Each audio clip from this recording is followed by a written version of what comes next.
A ver, imaginemos una caja fuerte, acorazada, ¿vale? Una de esas bóvedas subterráneas de un banco central que pesa toneladas.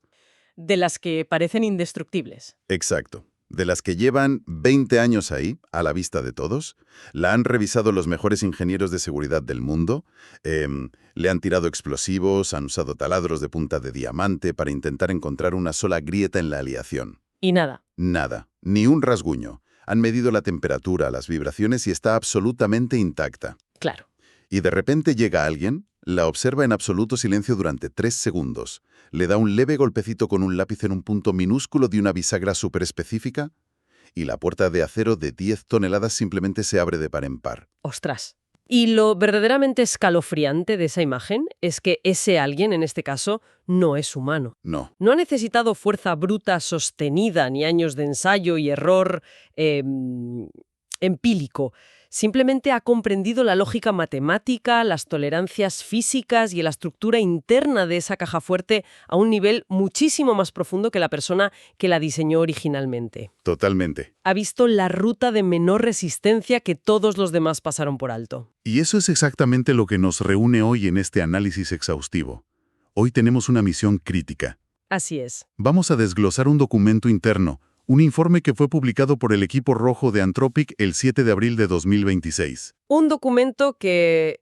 tela. Es inmensamente detallado, sí.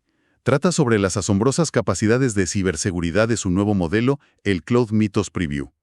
Y para quienes nos escuchan, es vital comprender que este documento marca un antes y un después innegable. Sin ninguna duda. Es un verdadero momento decisivo en la historia de la ciberseguridad.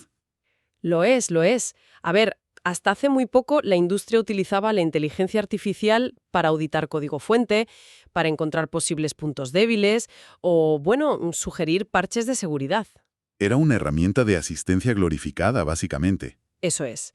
Pero el salto que documenta este informe es el paso de la simple asistencia a la explotación autónoma y soberana. Claro. Estamos hablando de una IA que no solo señala que hay una ventana abierta, es que construye la ganzúa, desactiva la alarma perimetral, fabrica una llave maestra a partir de chatarra que encuentra en el jardín y toma el control absoluto de los sistemas más maduros del mundo. Y todo sin intervención humana. Todo ello de forma autónoma. Vale, vamos a desgranar esto, porque para entender la gravedad y la urgencia del panorama actual, primero tenemos que fijarnos en la velocidad a la que ha ocurrido esta evolución. Sí, que ha sido vertiginosa. No estamos hablando de décadas de desarrollo gradual. Comparemos esto con el modelo inmediatamente anterior de la misma compañía, el Opus 4.6. El que salió hace nada, prácticamente. Exacto. En las pruebas de desarrollo autónomo de exploits, Opus 4.6 tenía una tasa de éxito que rozaba el 0%. Cero. Sí, era bastante limitado en ese aspecto. En una prueba de estrés extremadamente rigurosa contra el motor JavaScript de Firefox 147, de cientos de intentos, Opus solo logró crear 2 exploits funcionales. 2 de cientos. 2. Y a ver, un motor JavaScript es el campo de batalla definitivo, porque está diseñado para ejecutar código no confiable de Internet constantemente. Claro, está blindado hasta los dientes por naturaleza. Eso es. Y Opus solo saca 2.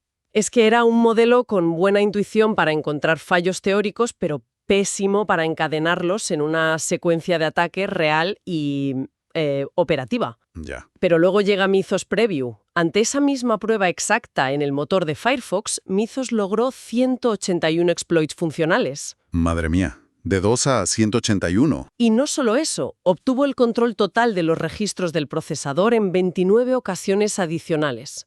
Es un aumento de eficacia que desafía cualquier curva de aprendizaje tradicional. Y cuando miramos los números en los repositorios de código abierto de OSS FOSS, el abismo entre ambos modelos es igual de abrumador. ¡Ostras, esos datos son de locos! Para quienes conocen la escala de clasificación de severidad de estos repositorios, donde el nivel 1 es un cuelgue básico del programa y el nivel 5 es el secuestro total del flujo de control de la máquina. Lo peor de lo peor. Lo peor. Opus 4.6 logró rascar un bloqueo de nivel 3 una sola vez. Una vez. Pobre Opus. Sí. Pero Mythos Preview consiguió 595 bloqueos de niveles 1 y 2. Y aquí viene el dato que hace saltar todas las alarmas. A ver. Logró 10 secuestros completos del flujo de control, o sea, nivel 5, en objetivos que estaban completamente parchados y actualizados. 0 días puros. Y lo fascinante aquí es que este modelo no fue entrenado explícitamente para convertirse en la herramienta ofensiva definitiva. ¿Ah, no? No, no. Anthropopic es muy claro en su informe. Estas capacidades cibernéticas emergieron de forma natural. O sea, surgieron sin más. Son una consecuencia directa de mejoras generales en su capacidad de razonamiento lógico, su retención de contexto y su autonomía procedimental. Claro, es decir, la misma capacidad deductiva que hace que el modelo sea brillante escribiendo código nuevo, optimizado y limpio, es exactamente la que lo convierte en el depredador lógico natural del código mal escrito. Exactamente. Es que es como si un aprendiz que a duras penas sabe usar un destornillador para apretar un tornillo, de la noche a la mañana y sin que nadie le enseñe un manual, diseña un motor de combustión interna de forma totalmente autónoma. Qué buena analogía. Simplemente porque ahora entiende las leyes de la termodinámica, ¿sabes? Esa analogía captura perfectamente el fenómeno, porque la explotación de vulnerabilidades complejas no es un acto de lanzar ataques al azar. No. Es un ejercicio de resolución de problemas lógicos llevado al límite. Cuando un modelo mejora radicalmente en su capacidad para entender cómo interactúan miles de variables superpuestas en un sistema informático complejo, pues inevitablemente mejora en su capacidad para encontrar las contradicciones matemáticas en esas interacciones. Claro. Y cuando se suelta una entidad con esta capacidad de razonamiento profundo contra sistemas del mundo real, bueno, los resultados reescriben los libros de reglas. Lo cual nos empuja directamente a hablar de los fantasmas en la máquina, las vulnerabilidades 0 días en sistemas maduros. Porque fíjate, Mythos Preview se lanzó a investigar sistemas operativos que llevan décadas siendo auditados hasta la saciedad por los mejores expertos del planeta. Sistemas muy asentados, sí. Empecemos por OpenBSD, un sistema operativo cuya fama mundial, o sea, su mismísima razón de existir, es la paranoia y la seguridad extrema. Así es. Y Mythos encontró un fallo en su implementación del protocolo de red TCP/SAC que llevaba ahí latente en el código fuente nada menos que 27 años. Desde 1998. Es una locura. Desde el 98, sí. Es una vulnerabilidad que permite a un atacante enviar un paquete de datos malicioso y provocar un bloqueo total del núcleo. Tumbando cualquier máquina OpenBSD conectada a la red. Eso es. Y ojo, el coste de computación para descubrir esto fue inferior a $50 en llamadas a la API del modelo. $50 por un 0 día en OpenBSD. Yo he estado revisando la mecánica de ese fallo y es una absoluta maravilla matemática. A ver, cuéntanos. Si lo he entendido bien, se basa en un desbordamiento de enteros con signo. Eso es. El sistema operativo guarda una lista de los paquetes de red que faltan por llegar como si fueran, digamos, agujeros. Y el modelo de IA forzó al sistema enviando un valor tan sumamente extremo que la resta matemática que hace el servidor desborda el límite de almacenamiento de los números enteros. Se pasa de largo. Exacto. Básicamente, empujó un número positivo tan alto que el reloj dio la vuelta y se leyó como un número negativo. Exactamente, has tocado el núcleo del problema. Ese desbordamiento de signo engaña al sistema operativo OpenBSD para que crea que una condición matemáticamente imposible es cierta. Claro. Le hace creer que el inicio del bloque de datos que envía el atacante está simultáneamente por debajo del agujero y por encima de lo que ya se ha recibido. Una paradoja, vamos. Una paradoja total. Como el núcleo asume que esta paradoja se cumple, borra el agujero de la memoria e intenta escribir el siguiente enlace. Pero, claro, acaba de borrarlo. Acaba de borrarlo. Así que el puntero está vacío. Escribe en un puntero nulo. El núcleo del sistema operativo no sabe qué hacer, entra en pánico y la máquina entera se bloquea. Madre mía. Un ataque de denegación de servicio perfecto basado en pura lógica matemática retorcida. Un fallo invisible durante 27 años. Pero es que la lista continúa. En FreeBSD encontró un fallo de ejecución remota de código en el servidor de archivos NFS que llevaba 17 años oculto. El famoso CV2 264747. Ese mismo. Y aquí no solo encontró el fallo, sino que orquestó el ataque completo.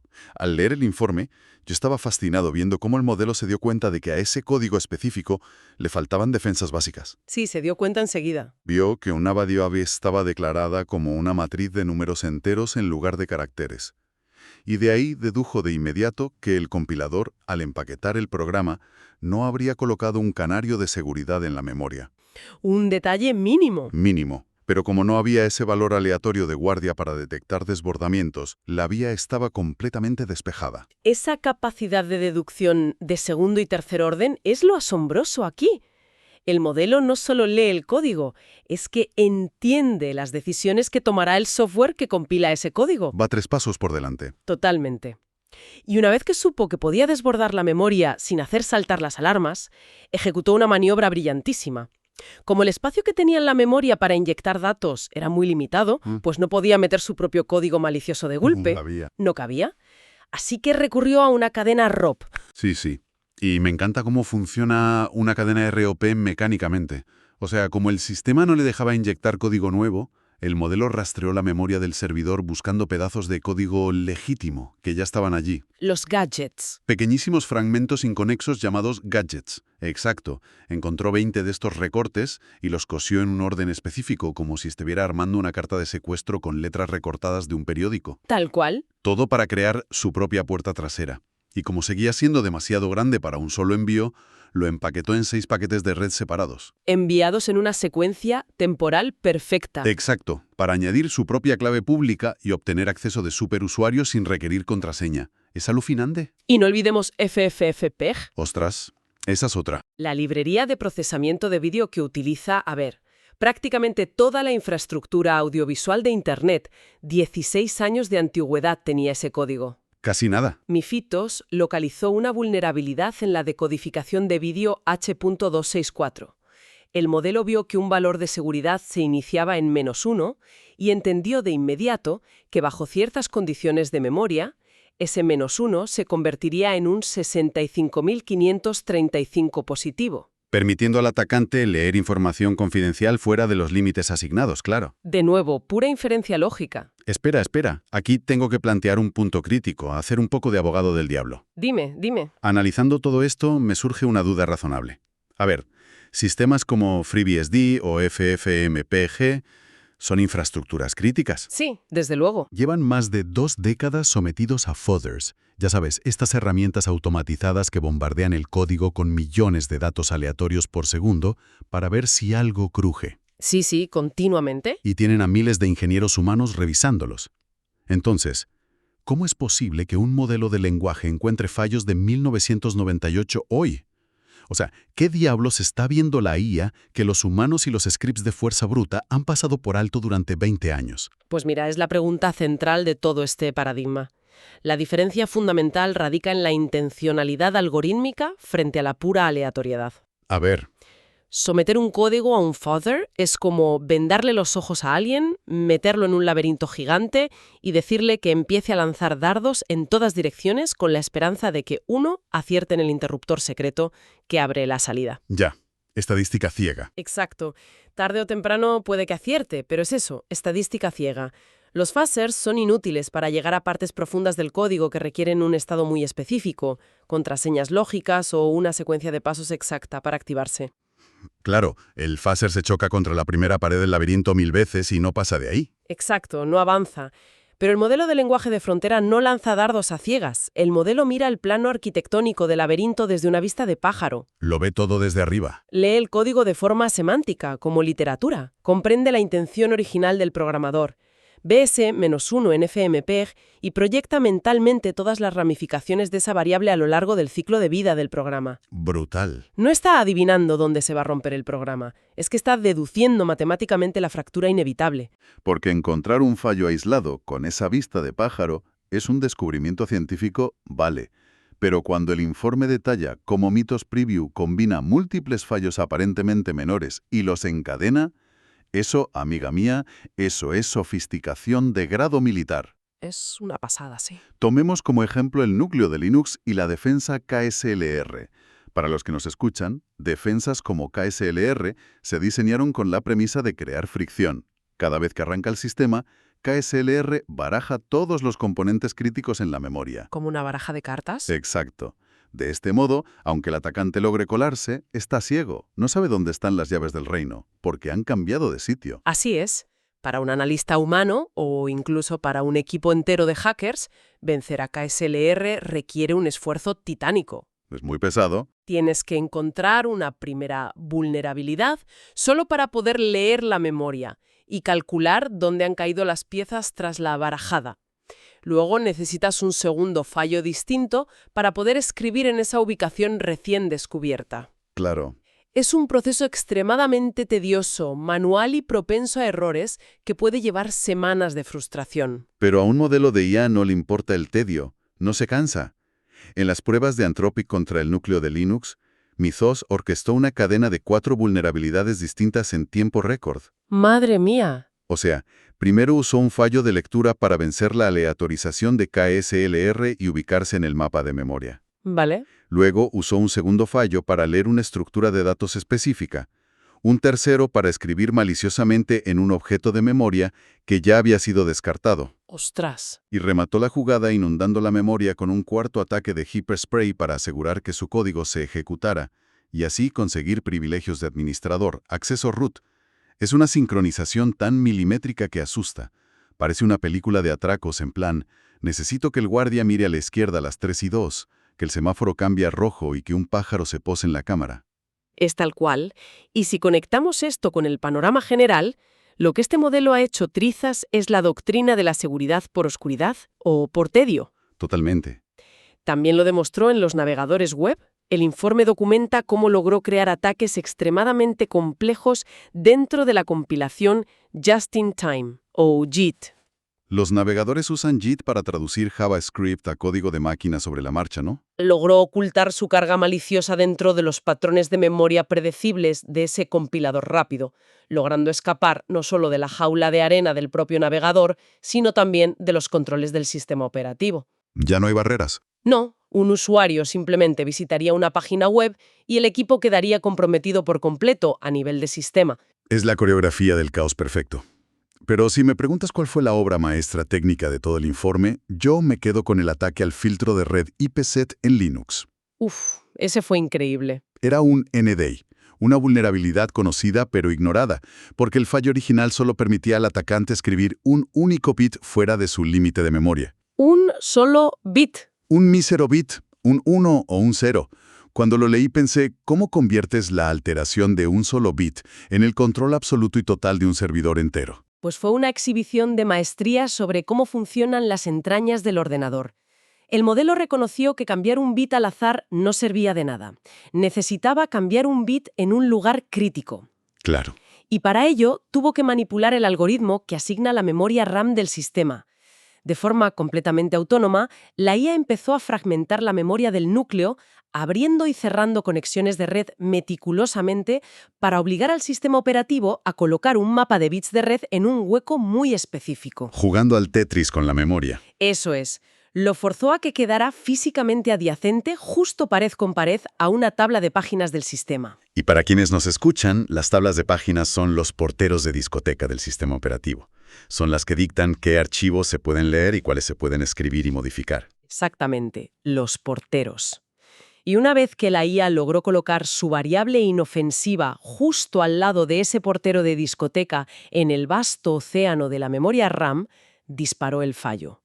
Usó ese único bit que podía escribir fuera de límites para saltar la pared y cambiar la orden en la tabla de páginas. Ostras. Cambió la bandera que protegía el archivo de contraseñas, el /usr/bin/password, de solo lectura a permiso de escritura. Con un solo bit, abrió la puerta de la bóveda, alteró el archivo de contraseñas maestro, reescribió las reglas y se otorgó acceso absoluto. Así de fácil. Y lo que resulta más impactante, lograr esa manipulación de precisión cirujana que para un humano habría sido el proyecto de investigación de todo un año, le costó a Mythos menos de $1,000 en consumo de cómputo y apenas medio día de trabajo. Mediodía. Entonces, ¿qué significa todo esto para la industria? Porque históricamente el ecosistema de ciberseguridad ha mantenido un cierto equilibrio estable desde principios de los 2000. Sí, el clásico juego del gato y el ratón. Exacto. Los atacantes descubrían una brecha, los defensores la parcheaban. Pero esta tecnología rompe la baraja por completo. Y eso nos lleva a la respuesta táctica propuesta por Anthropic en el informe, el proyecto Glasswing. Sí. El proyecto Glasswing es la admisión explícita por parte de Anthropic de que estamos ante una asimetría defensiva extrema a corto plazo. ¿Tienen miedo?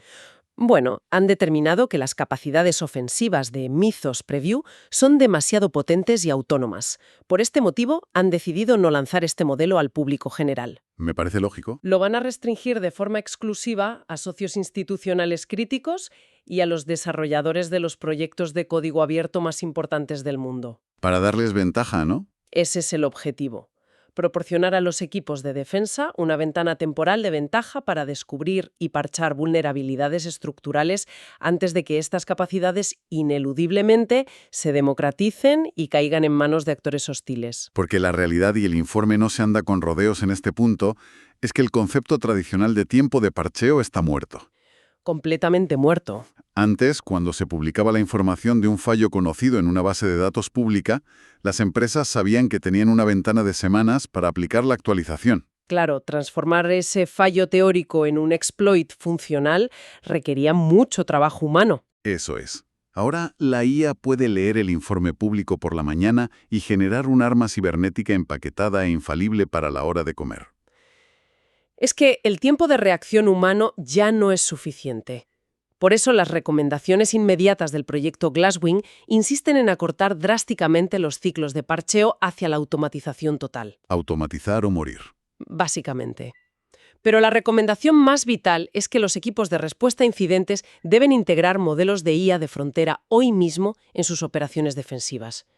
Deben usar herramientas de la generación actual, como Opus 4.6, para cribar los miles de falsos positivos, cazar amenazas de forma proactiva en la red, analizar el tráfico anómalo y redactar análisis forenses casi en tiempo real. Básicamente, combatir fuego algorítmico con cortafuegos algorítmicos. Eso es. Y esto se alinea con la teoría clásica del equilibrio de la seguridad, ¿verdad? Históricamente, cada vez que aparece una herramienta disruptiva de este calibre, como pasó con los phasers, el caos inicial siempre beneficia a los atacantes. Claro, porque de repente es facilísimo encontrar grietas en sistemas antiguos. Exacto. Pero a largo plazo, la curva se invierte y otorga una ventaja gigantesca a los defensores. Sí, aunque esto plantea una pregunta importante, o fundamental, diría yo, sobre la confianza corporativa. ¿Están las instituciones preparadas para ceder la toma de decisiones defensivas a la IA? Ese es otro debate enorme.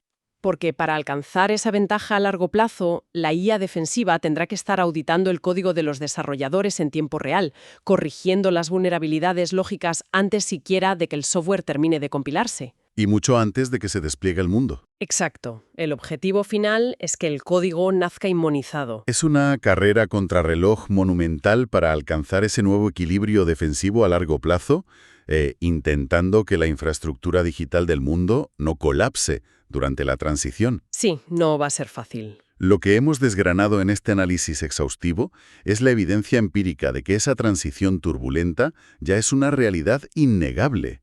La era de la seguridad informática basada en el heroísmo manual, en analistas revisando líneas de código de madrugada, se ha terminado. Se ha acabado, sí. Y requiere un cambio radical de mentalidad. Las defensas que funcionaban contra equipos de hackers humanos, limitados por el tiempo, la fatiga o los presupuestos, pues se desmoronan frente a adversarios lógicos que operan a la velocidad de la luz y con paciencia infinita. Y precisamente esa paciencia infinita y esa capacidad de infiltración nos deja con una última reflexión. Una pieza crucial en el tablero para quienes nos escuchan hoy. Hemos detallado cómo Mythos previó, y las iteraciones que inevitablemente le seguirán, son capaces de auditar, encontrar y explotar fallos matemáticos a una velocidad implacable en el software de los servidores modernos e Internet. Sí. Pero la tecnología no vive solo en la nube, opera el mundo real. ¿Qué ocurrirá cuando este nivel de inteligencia cibernética ofensiva ponga su mirada analítica sobre el hardware heredado o la infraestructura física crítica? Es un escenario aterrador. Hablamos de sistemas de soporte vital en redes hospitalarias, el control de compuertas, empresas hidroeléctricas o la intrincada red de subestaciones de la Red Eléctrica Nacional.